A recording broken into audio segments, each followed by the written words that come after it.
গোলাঘাটৰ বৰপথাৰত স্থিত এক আটক ধুনীয়া নামঘৰ আপোনালোকক দেখুৱাবলৈ ওলাইছো আৰু বৰ গৌৰৱ অনুভৱ কৰিছো। এই নামঘৰ ভাগ ডোনেট কৰিছে উৎসৰ্গা কৰিছে শ্ৰীযুত অমৃত কুমাৰ বুঢ়াগোহাঁই।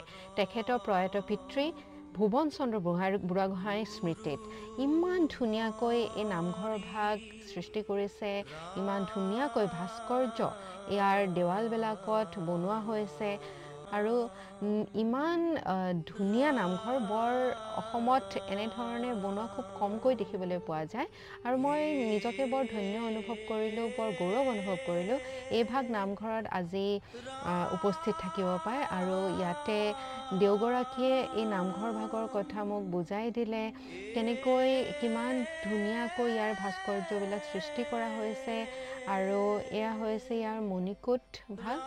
আৰু আপোনালোকে যদি কেতিয়াবা বৰপথাৰ গোলাঘাটলৈ আহে এই নামঘৰ ভাগলৈ আহি ইয়াতে আপোনালোকে সেৱা প্ৰাৰ্থনা জনাব পাৰিব।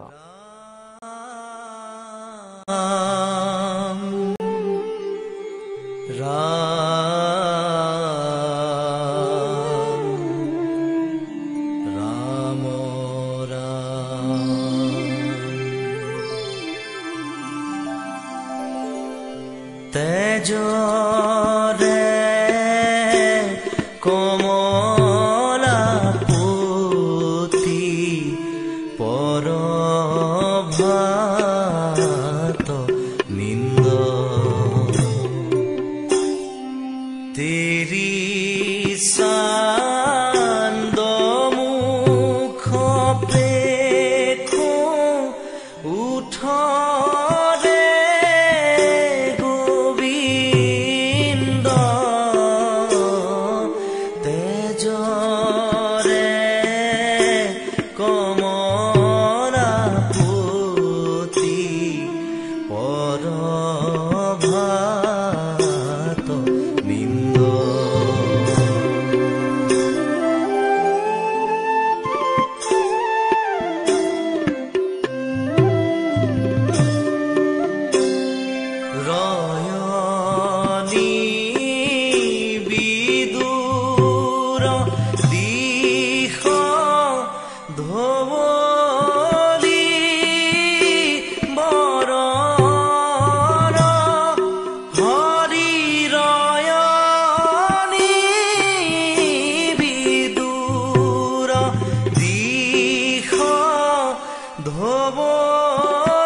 ৰবিৰ